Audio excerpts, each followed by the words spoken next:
मित्रांनो, आई कुठे काय करते या मालिकेच्या आजच्या भागामध्ये कांचनने आता ईशा व अनिशसाठी घरामध्ये सत्यनारायणाची पूजा ठेवलेली असते। त्याच वेळी आता सर्वजण अगदी छान तयार झालेले असतात। अरुंधती मात्र तेथे कुठेच दिसत नसते, म्हणून कांचनला तिची खूप आठवण येत असते। तेव्हा ती आता म्हणते की आज अरुंधती नाही तर कसं सुकल्यासारखं वाटतंय। अगं असं उदास वाटतंय मला तर, कारण अरुंधती असते ना तर अगदी घर भरून निघाल्यासारखं वाटतं आणि घरामध्ये अगदी नवचैतन्य येतं, कारण ती सारखी अशी तयारी करत राहते ना, ते पाहूनच मला खूप छान वाटतं। तेव्हा अनघा आता कांचनला म्हणते, आजी अहो काही वेळासाठी का होईना ताईला शुद्ध आली होती ना, मग ती लवकरात लवकर घरी येईल, तुम्ही नका टेन्शन घेऊ। तेव्हा आरोही देखील म्हणते त्यांच्या इच्छाशक्तीच्या बळावर त्या लवकरात लवकर बऱ्या सुद्धा होतील, तुम्ही बघा जाता। मग आता अनघा म्हणते आणि तिचं कुणीही कधी वाकडं करू शकणार नाही। मग आता कांचन म्हणते तुम्ही जे बोललात तसं झालं ना, माझी अरुंधती लवकर बरी झाली ना तर तुमची जरीच्या साडीने मी ओटी भरेन। तेव्हा अनघा आणि आरोही दोघीही हसत असतात। संजना आता तेथेच उभी राहून हे सगळं बोलणं ऐकते आणि मनात विचार करते की लवकरात लवकर अरुंधतीने या जगाचा निरोप घ्यावा, म्हणजे आमची सुटका होईल आणि आम्हाला मोकळा श्वास सुद्धा घेता येईल। त्यानंतर आता घरामध्ये पूजा ठेवलेली असते, तेव्हा घरातील सर्वजण आलेले असतात। तेव्हा नितीन त्याचबरोबर अनिश हे सुद्धा तेथे असतात। मग अनिश आणि ईशा हे दोघेही पूजेला बसतात। नंतर आता आप्पा त्या दोघांनाही सांगतात, अगोदर तुम्ही नारायणाचा आशीर्वाद घ्या। तेव्हा ते दोघेही तेथे त्या पूजेच्या तेथे पाया पडतात। मग पूजेसाठी अजून काही साहित्य लागेल का असं कांचन विचारते। त्यावेळी आप्पा म्हणतात की मनामध्ये फक्त श्रद्धा आणि आपलं मन ना स्वच्छ असलं पाहिजे, म्हणजे कोणतीही पूजा आपल्याला फळते। त्यानंतर आप्पा म्हणतात चला आता आपण आरती करून घेऊयात, असं म्हणून बाप्पाची ते आरती करतात। सुख करता दुःख हरता आरती आता सर्वजण करतात। तर आरती करत असताना ईशा अनिश एकमेकांकडे पाहतच राहतात। आता आरती चालू असतानाच अरुंधती नेमकी तेथे येते आणि अनिरुद्धकडे रागात पाहते। तेव्हा अनिरुद्ध तिला पाहतो आणि मध्येच संजनाला म्हणतो, बघ तिकडे अरुंधती आली आहे। तेव्हा ती विचारते कुठे आहे अरुंधती, अरे नाही आहे इथे कुठे अरुंधती। मग आता तो म्हणतो आहे इथे। आता अरुंधतीला पाहताच अनिरुद्ध घामाघूम होत असतो। संजना म्हणते तू अजिबात ड्रामा क्रिएट करू नको हा, समोर आरतीकडे लक्ष दे। आता ती मागे पाहते तर तिला मात्र अरुंधती दिसत नाही। त्यानंतर आरती आता संपन्न होते। नंतर आप्पा म्हणतात आता सर्वांना मिळून एकच नमस्कार करा बरं तुम्ही दोघे। मग अनिश आणि ईशा हे दोघेही जोडीने सर्वांना नमस्कार करतात, सर्वांचा आशीर्वाद घेतात। त्यानंतर कांचन विचारते, इशू बाळा इकडे हे बघ, आज पूजा अगदी छान प्रकारे संपन्न झाली ना, मनासारखी झाली ना? मग आता ती म्हणते हो आजी। तेव्हा आज अरुंधती जर इथे असती ना तर अगदी आनंदाने तुझी पाठवणी केली असती। या घरातला एकही आनंदाचा क्षण अरुंधतीशिवाय अपूर्णच आहे। तेव्हा तुमचं हे स्वप्न अपूर्ण राहणार नाही असं अरुंधती तेथे येत म्हणते। अरुंधती आल्याबरोबरच सर्वांना खूप आनंद होतो। तर संजना अनिरुद्धला मात्र धक्का बसतो। सगळेजण अरुंधतीकडे पाहत असतात। तेव्हा आता आई असं म्हणत ईशा पुढे येते, तिला मिठी मारते आणि मग नंतर अनिश व ईशा हे दोघेही जोडीने अरुंधतीचा आशीर्वाद घेतात। अनिरुद्ध हा संजनाला म्हणतो, पाहिलं का मी तुला म्हटलं होतं ना की अरुंधती आहे म्हणून, हा माझा भास नाही संजना। तेव्हा संजना विचारते, अरुंधती अगं तू? मग आता माझ्या मुलांना जोपर्यंत माझी गरज आहे ना तोपर्यंत मी कुठेही जाणार नाही संजना, अरुंधती स्पष्टपणे म्हणते। आता तुमच्या दोघांना आश्चर्य वाटतंय की दुःख होतंय, तेव्हा आता का तुम्हाला धक्का बसला का मला पाहून असं अचानक, अरुंधती विचारते। संजना म्हणते तुझा तर ॲक्सिडेंट झाला होता ना, मग तू वाचलीच कशी? तेव्हा आता तिला ते सर्व प्रसंग आठवतात। अनिरुद्ध अभिला विचारतो, काय रे अभि, अरुंधती तर ICU मध्ये होती ना? मग आता तो म्हणतो, बाबा मी सुद्धा मागे तुम्हाला मदत केली तेव्हा तुम्ही सुद्धा ICU मध्ये होतातच ना, त्यावेळी आम्हाला फसवण्यासाठी हे सगळं केलं का? संजना विचारते।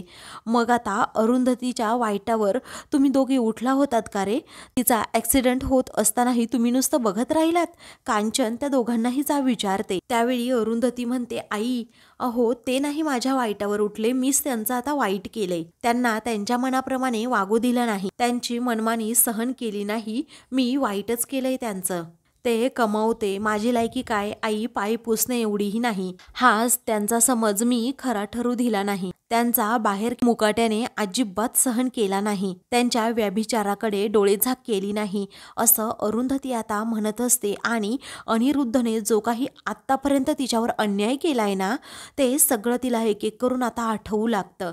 पुढे आता अरुंधती म्हणते की मी त्यांच्यासमोर कधी मदतीसाठी हात पसरले नाही. अरुंधती देशमुखची अरुंधती केळकर झाली आणि अगदी ताठ मानेने जगले. नाव मिळवलं, पैसा कमावला आणि त्यांनी गमावलेला आदरही मी कमावला. त्यांच्यासाठी हे वाईटच केलं नाही की मी आई. अहो, मुलांना सुद्धा माझ्या विरोधात तुम्ही भडकवण्याचा प्रयत्न केलात अनिरुद्ध. अहो, तुम्हाला आठवत असेल ना की ईशाच्या शाळेत सुद्धा तुम्ही मला नेत नव्हतात का, तर मला इंग्रजी बोलता येत नाही म्हणून. असं अरुंधतीला आता ते क्षण आठवू लागतात. पण आईला शब्दांची नाही तर भावनांची भाषा समजते अनिरुद्ध. आता या क्षणी आज तुम्ही कुठे आहात आणि मी कुठे आहे ना, याचा जरा विचार करा अनिरुद्ध.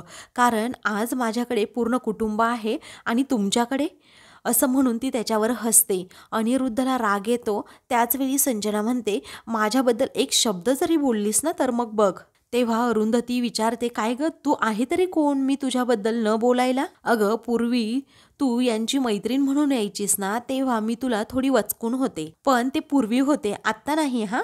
असं म्हणून संजनाचं ती गैरसमजच दूर करून टाकते. अगं, माझ्या लग्नाच्या 25व्या वाढदिवशी तू माझ्या नवऱ्याबरोबर माझ्याच पलंगावर, असं म्हणून तिला ते क्षण आता आठवतात की कशाप्रकारे अनिरुद्ध आणि संजना तिथे बेडवर होते आणि त्याचबरोबर रोमांस करत होते आणि एकमेकांना आय लव्ह यू म्हणत होते. आणि हेच दृश्य मी पाहिलं आणि माझ्या मनावर तो विपरीत परिणाम झाला. तेव्हा सर्वजण आता त्या दोघांकडे रागात पाहत असतात. हे आता अरुंधती म्हणते, देवसुद्धा तुला कधी माफ करणार नाही संजना, पण याचा सर्वात जास्त दोष मी अनिरुद्धंनाच देईल. कारण नातं त्यांचं आणि माझं होतं, तुझं माझं अजिबात नव्हतंच. पण तुम्ही तर सगळी लाजच सोडली अनिरुद्ध. आता मैत्रीण म्हणून तुम्ही हिला घरात घेऊन येत राहिलात आणि 12 वर्ष हिच्या बरोबर असलेलं नातं सगळ्यांपासून लपवलं. त्यावेळी जेव्हा ते उघडकीला आलं तेव्हा माझ्यामुळेच हे कसं घडलं ना, तेव्हा मलाच दोष देणं तुम्ही सुरू केलं. मी तुमच्याबरोबर घटस्फोट घेतल्यानंतरही माझ्यावरचा हक्क काही तुम्हाला सोडायचा नव्हता. शेवटी काय, गुलामाने गुलामी स्वीकारली हे राजाला शेवटपर्यंत सहन झालंच नाही. पण नंतर मी या सगळ्यामधून बाहेर पडले, कारण मला माझ्या मुलांसमोर असा आदर्श निर्माण करायचाच नव्हता की त्यांची आई गुलाम आहे म्हणून आणि अन्याय सहन करेल. आज माझी मुलगी तिच्या सासरी जाणार आहे, अनोळखी माणसांसोबत राहणार आहे, प्रेमाने वागणार आणि उत्तम संसार सुद्धा करणार. उद्या जर तिच्यावर अन्याय झाला तर तिला सहन करण्याची ती सहनशक्ती मीच द्यायला हवी. जसं मी तिच्या माणसांवर तिला प्रेम करायला शिकवणार ना, तसं हेही शिकवणार. मी माझ्या मुलांना सुद्धा दाखवून देणार की तुम्ही जरी तुमच्या बायकांबरोबर असं वागलात तर ते अजिबात सहन करणार नाहीत. रडत खडत तुमच्याबरोबर संसार करणार नाहीत, तर त्याही या सगळ्यातून बाहेर पडतील. ज्या त्यागाची, निष्ठेची, समर्पणाची तुम्ही तिच्याकडून अपेक्षा करताना आणि त्याच सगळ्या अपेक्षा तीही तुमच्याकडून करणारच आणि तुम्ही त्या पूर्ण करायलाच हव्यात. पापाचं आभाळ एक वेळ कोरडं होईलही, पण आईची जमीन ही मुलाला कधीच उपाशी ठेवत नाही. अहो अनिरुद्ध, तुम्ही मला नेहमी विचारायचात ना की आई कुठे काय करते, पण ती जगते तिच्या मुलांसाठी, तिच्या संसारासाठी आणि तिच्या त्या घरट्यासाठी. आता अरुंधती जे काही बोलती ते घरातील सर्वांना अगदी पटलेलं असतं. तेव्हा अनिरुद्ध म्हणतो, म्हणजे यातलं मी काही केलेलं नाहीये का? तेव्हा अरुंधती विचारते, काय तुम्ही केलत का? सांगा ना, खरंच तुम्ही यातलं काही केलंय का? मी सरसकट सगळ्या पुरुषांविषयी बोलत नाहीये अनिरुद्ध, कारण आशुतोष सारखी चांगली वागणारी माणसं मी पाहिली आहेत या जगात. अहो, तुम्ही मुलांसाठी नाही जगलात तर तुम्ही मुलांसाठी काय काय करू शकता ना, हे फक्त दाखवण्यासाठी जगलात आणि करण्याच्या बदल्यामध्ये सतत तुम्ही कौतुकाचीच अपेक्षा ठेवलीत. अहो अनिरुद्ध, आज मुलांच्या तुमच्याबद्दलच्या आठवणी काय आहेत माहिती आहे का? तुम्ही काय काय दिलं याच्याबद्दलच्या आहेत आणि माझ्याबद्दलच्या काय आहेत माहिती आहे का? मी काय काय केलं याबद्दलच्या आहेत. अहो अनिरुद्ध, तुम्ही जगभर हिंडायचा, तुम्हाला आठवत असेल तरीही तुम्हाला घरी आल्यानंतर फक्त घरचंच अन्न लागायचं आणि रात्री अपरात्री उठून मी ते तुमच्यासाठी करायची सुद्धा आणि मग त्यानंतर तुम्ही माझ्या जवळ सुद्धा यायचा नाहीत. आणि का तर माझ्या अंगाला मसाल्यांचा वास येतो ना म्हणून. त्यानंतर तिला ते प्रसंग आठवतात की कशा प्रकारे अनिरुद्ध मला नेहमी टोचून बोलायचा आणि ईशाचा जन्म झाल्यानंतर मला तुला जवळ सुद्धा घ्यावंसं वाटलं नाही असं तो म्हणायचा आणि मीच मूर्ख असायची की कष्ट करून येणाऱ्या नवऱ्याच्या घामाच्या वासाला मी पवित्र म्हणायची. तेव्हा आता अनिरुद्धला स्वतःचीच लाज वाटत असते आणि मग तो म्हणतो की अरुंधती, हा तुझ्या माझ्यातला प्रश्न होता, असा चव्हाट्यावर मांडू नको प्लीज. तेव्हा अरुंधती म्हणते, अहो हा तुमच्या माझ्यातला प्रश्न असला ना तरीही संजनाला तुम्ही जे सांगितलं ना ते सुद्धा तुमच्या माझ्यातलंच होतं ना. हे सगळं तुम्ही चव्हाट्यावर आणलं तर आणलं, या सगळ्याचा आपल्या मुलांवर खूप परिणाम झाला. तेव्हा अनिरुद्ध रागातच विचारतो, म्हणजे मुलांच्या बाबतीत जे चांगलं झालं ते तू केलं आणि वाईट झालं ते माझ्यामुळे झालं. तू असं बोलते जणू बाप काही करत नाही, जे करते ते आईच करते, असं अनिरुद्ध रागातच विचारतो. अरुंधती म्हणते, एक बाप म्हणून तुम्ही काय केलं, तो मुलांच्या आईला घराबाहेर काढलत आणि ही कचाकड्याची बाहुली घरात घेऊन आलात ना. ती माझ्या मुलांची आई होऊ शकली ना तुमच्या आई वडिलांची सून होऊ शकली. तेव्हा संजनाला आता ती राग येतो. ती आता रागातच म्हणते, अनिरुद्ध अहो तुमच्या एका चुकीमुळे ना अख्खं घर उद्ध्वस्त झालंय आपलं. जर वेळी संजनाचा हा मोह सोडला असताना तर आपलं हे कुटुंब आनंदी कुटुंब असतं. तेव्हा आता रागातच अनिरुद्ध म्हणतो, अगं अरुंधती, तुझ्या मनामध्ये माझ्याबद्दलचा किती राग आहे ना हे मला दिसतंय, कारण मला नावं ठेवत असताना तू संजनाला सिंपती देतीये. तेव्हा अरुंधती म्हणते, हो, कारण मला नेहमीच तिच्याबद्दल वाईट वाटतं. तिला असं नेहमी वाटायचं की तिचं सौंदर्य पुरेसं आहे अनिरुद्धंना मिठीत आणि मुठीत ठेवायला. अगं बाकी तू जे काही वागलीस ना संजना, त्याची शिक्षा तुझ्या नशिबात लिहिली असेलच, पण एक लक्षात ठेव, तू आई आप्पांशी जे वागलीस आणि सतत माझ्यावर तो राग काढत राहिलीस, हे मात्र तुझं चुकलंच. तेव्हा संजना म्हणते, कारण तू फक्त या घरातून गेली, त्यांच्या मनातून नाही गेलीस. तेव्हा अरुंधती म्हणते, कारण आईची जागा कोणी घेऊच शकत नाही संजना. अगं निसर्गाची रचनाच आहे तशी, कारण मूल वाढतं इतरांमध्ये, पण ते जन्माला येण्या अगोदर 9 महिने आईच्याच पोटात असते, एवढं लक्षात ठेव. ती जी नाळ जोडलेली असते ना ती फक्त त्या दोघांची असते. अरुंधती असं जे काही बोलत असते ना ते पाहून सर्वजण अगदी भावुक झालेले असतात.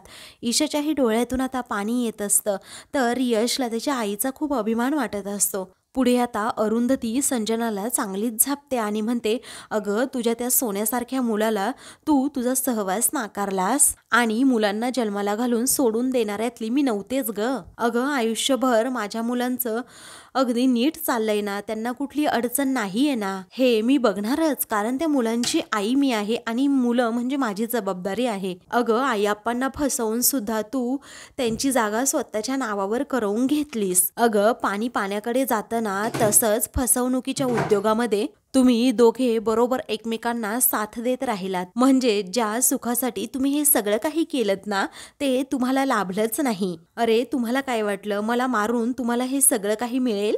पण अशी मी मरणारच नव्हती अनिरुद्ध, कारण माझ्या संपूर्ण कुटुंबाची पुण्याई आणि सदिच्छा माझ्या पाठीमागे कायमच आहेत. मी तर अशी मरणारच नव्हते, समजलं.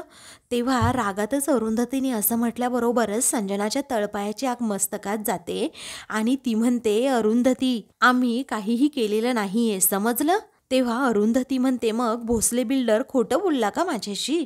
तेव्हा तो काहीही बोलेल, पुरावा आहे का तुझ्याकडे? तेव्हा अरुंधती आता यशला इशारा करते. यश आता लगेच ते रेकॉर्डिंग लावून दाखवतो, सर्वांना ऐकवतो की कशा प्रकारे अरुंधतीने असं मेल्याचं नाटक करत अशी बदला घेण्याच्या उद्देशाने अनिरुद्ध समोर आली आणि अनिरुद्धला सगळ्या गोष्टींचा जाब विचारला आणि अनिरुद्धने ते कबूल सुद्धा केलं की मीच हे सगळं काही केलं आहे म्हणून. अनिरुद्ध आणि संजना स्वतःच्या जाळ्यात आता पूर्णपणे अडकलेले असतात आणि त्यांच्यासमोरच त्यांचंच पितळ आता अरुंधतीने उघड केलेलं असतं. आता अशी ऑडिओ क्लिप सर्वांसमोर ऐकवल्यानंतर संजनाच्या पायाखालची जमीनच सरकते, कारण आता तिचं पितळ उघड पडलेलं असतं. ती म्हणते, हे खोटं आहे हा अरुंधती. तेव्हा मी हे काहीही केलेलं नाहीये, हा सगळा या अनिरुद्धचा प्लॅन होता, संजना म्हणते. त्यावेळी आता अनिरुद्ध म्हणतो, काय म्हणाली संजना? अगं हा सगळा तुझा प्लॅन होता, समजलं. त्यावेळी संजना म्हणते, अरे तू आता म्हणतोय म्हणून हे सगळे लोक तुझ्यावर विश्वास ठेवणार नाहीयेत, हा समजलं. तेव्हा अनिरुद्ध रागातच म्हणतो, हे बघ, मी जर एकटा बुडायला लागलो ना संजना, तर मी एकटा बुडणार नाहीये, तुला घेऊनच बुडणार. तेव्हा संजना आणि अनिरुद्ध दोघेही असे तडफडत असतात. अशी माशासारखी तडफडण्यासारखी त्यांची झालेली अवस्था पाहून सर्वजण त्या दोघांवर हसत असतात. अरुंधती म्हणते, अरे वा, अहो माझ्या निष्ठेवर आणि माझ्या प्रामाणिकपणावर पाय ठेवून तुम्ही स्वतःचा संसार थाटायला निघाला होता. तेव्हा संजना म्हणते, अरुंधती, हे असले पुरावे ना कोर्टामध्ये ग्राह्य धरले जात नाहीत, समजलं. तेव्हा अरुंधती म्हणते, अगं संजना, गैरसमज करून घेऊ नको, कारण कोर्टाच्या निर्णयापर्यंत मी थांबणारच नाहीये आता. तेव्हा संजना विचारते, म्हणजे तू काय करणार आहेस? अरुंधती म्हणते, तुम्हा दोघांना मी सामान बांधण्याइतका वेळ सुद्धा देणार नाहीये. आता तुम्ही दोघांनी आत्ताच्या आत्ता या घरातून निघायचं, समजलं. मग अनिरुद्ध विचारतो, आम्ही निघायचं म्हणजे? कारण हे घर आमचं आहे, आम्ही का निघू? मग आता हे घर तुमचं आता राहिलेलं नाहीये. अरुंधती म्हणते, हा या तुमचा घरातला हिस्सा, पैसा मिळवला की सगळं मिळतं असं तुम्हाला नेहमी वाटायचं ना, घ्या आणि आता निघा इथून, असं अरुंधती स्पष्टपणे तोंडावर चेक फेकत म्हणते. तेव्हा आप्पा आता विचारतात, काय ग अरुंधती, हा चेक तू कुठून आणला? एवढे पैसे कुठून आणले बाळा तू?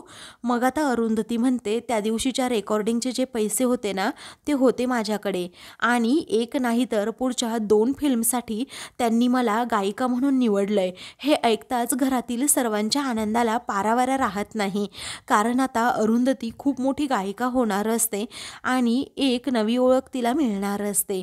हे ऐकताच आप्पा आणि कांचनच्या डोळ्यातून आनंदाश्रू वाहतात. तर मुलांना आईचा खूप अभिमान वाटतो. तिला आता एका क्षणातच आशूची आठवण येते. ती म्हणते, जर आशू आज असते ना, तर त्यांना खरंच खूप अभिमान वाटला असता माझा आणि आनंदही झाला असता, कारण आपलं यश हे आपल्या माणसांमध्ये असतं आणि आपला माणूस म्हणजे माझा आशुतोष होता. तेच नाही तर मी आनंद तरी कसा व्यक्त करू, परंतु माझ्या मुलांसाठी, माझ्या आई वडिलांसाठी मला हे करणं भाग पडतं आणि ते मी करणारच. आता परमेश्वराकडे एकच तक्रार आहे की माझा माणूस माझ्या आयुष्यात नाहीये, बाकी कोणतीच तक्रार नाही. म्हणून पुन्हा एकदा ती त्याच्याकडे चेक देऊ लागते. त्याच वेळी आता अनिरुद्ध चेक हातात घेतो खरं, परंतु तो म्हणतो, हे बघ अरुंधती, माझं चुकलं, मला माफ कर, परंतु मला अशी घराबाहेर काढू नकोस ग, मला इथे सर्वांबरोबर राहायचंय. अरुंधती म्हणते, तुम्ही एकटे असतात ना तर मी विचार केला असता अनिरुद्ध, पण कसं आहे ना, आता ही संजना आहे तुमच्याबरोबर आणि तिला तुम्ही एकत्र राहण्याचं वचन दिलंय आणि ते वचन असं मोडू नका. मग अनिरुद्ध म्हणतो, हे बघ अरुंधती, तू सुद्धा हे घर सोडून गेली होतीस ना, पण पुन्हा आलीच ना या घरामध्ये. तेव्हा ती म्हणते, मी आले या घरामध्ये, पण मी नाती जोडली अनिरुद्ध, आणि ती नाती तुम्ही जोडू शकला नाहीत. अनिरुद्ध त्यावरती म्हणतो, अगं अरुंधती, तू माझ्या आईला आणि मला वेगळं करतीयस का? त्यावेळी आता कांचन उठते आणि म्हणते, अनिरुद्ध, अरे मी जरी आई असते ना तर सोयीनुसार तिच्याशी प्रेमाने वागायचं नसतं रे. अरे तुम्ही कसंही वागाल, पण आईने तुमच्याबरोबर अगदी प्रेमाने वागलं पाहिजे, हा अट्टाहास आहे तुमचा. अरे आई आहे ना, तरीही शेवटी ते एक माणूस आहे, तिच्याही काही भावना आहेत की नाही. तेव्हा अनिरुद्ध आता रडकुंडीला येतो आणि म्हणतो, आप्पा प्लीज. मग आप्पा पुढे येतात आणि म्हणतात, अनिरुद्ध, आता आम्हालाच तुझ्याबरोबर राहायचं नाहीये, जा बरं तू. तेव्हा इशू बाळा प्लीज असं म्हणून अनिरुद्ध गायावाया करतो. तेव्हा ती म्हणते, बाबा आजपर्यंत मी तुमचा शब्दनशब्द ऐकला आणि तुमच्या बोलण्यानुसार वागत राहिले, पण मला आज ना आईचं बोलणं पटतंय, त्यामुळे मी आज तिला काहीही सांगणार नाही. त्यावेळी आता अनिरुद्ध म्हणतो, अरे अभि ऐक ना बाळा, मी तुझा हिरो होतो ना, मग तुझ्या आईला सांग ना. त्यावेळी आता अभि पुढे येतो आणि म्हणतो, म्हणूनच तर आता वाईट वाटतंय बाबा, आपल्या हिरोचं रूप एवढं घाणेरडं आहे ना, तुमच्यावर माझा विश्वासच राहिला नाही आता, जा तुम्ही आता. अनिरुद्धच्या पायाखालची जमीन सरकते. मग पुढे तो यशकडे पाहत असतो, पण यश तोंडातून एकही शब्द काढत नाही आणि अनिरुद्धला माहीत असतं की यश माझ्या बाजूने बोलणारच नाही. नितीन पण आता खूप चिडलेला असतो. आपल्या सुनांकडे तो पाहतो, बहिणीकडे पाहतो, पण त्याही तोंडातून एक शब्द देखील काढत नाहीत. तेव्हा तो आता वेगळ्याच आशेने पुढे चाललेला असतो, जेणेकरून कांचन मला थांबवेल या विचाराने.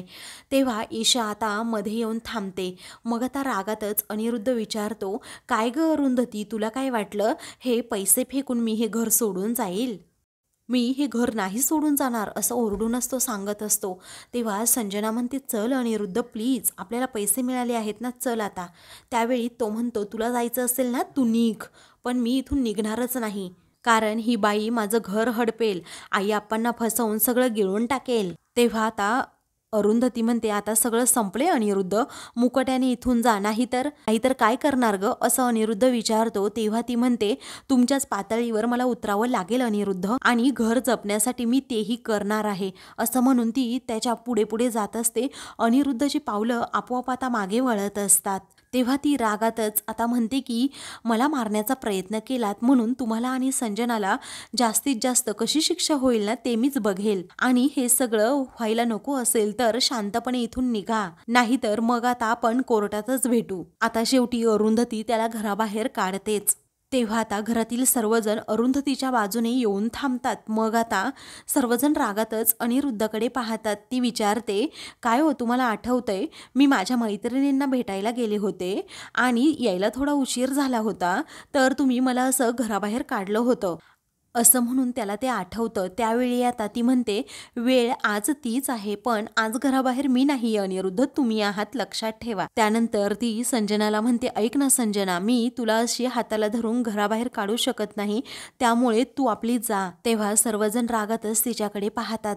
तर संजनाला आता तिच्या वाईट कृत्याची जाणीव झालेली असते. सगळ्यांकडे पाहते आणि गुपचूप मुकाटपणे घराबाहेर निघते. तेव्हा ती आता अनिरुद्धला म्हणते, अनिरुद्ध देशमुख, या घराचे दरवाजे तुमच्यासाठी कायमचे बंद झाले आहेत, कारण तुमचा आणि आमचा संबंध कायमचा संपला. आणि आई कुठे काय करते असं म्हणायचात ना तुम्ही नेहमी, आता तुम्हीच बघा, एक आई जसं घर सावरू शकते, कुत्र बांधून ठेवू शकते, तसं कुणीही करू शकत नाही, समजलं, असं म्हणून ती आता अनिरुद्ध आणि संजनाच्या तोंडावरच दार बंद करते. दोघेही आता कायमचे घराबाहेर पडलेले असतात. तर अरुंधती दाराला टेकूनच उभी राहते. तिची तिन्ही मुलं तिच्या जवळ येतात. घरातील सर्वांच्या डोळ्यातून आनंदाश्रू वाहतात. अरुंधतीने शेवटी आई आप्पांसाठी समृद्धी वाचवलेलं असतं आणि संजना अनिरुद्धला घराबाहेर काढलेलं असतं. तिची मुलं तिच्या जवळ येतात आणि तिला मिठी मारतात. तर मित्रांनो, हा झाला आज मालिकेचा शेवटचा भाग. तुम्ही या मालिकेला मिस करणार का, हे कमेंट्स करून नक्कीच कळवा.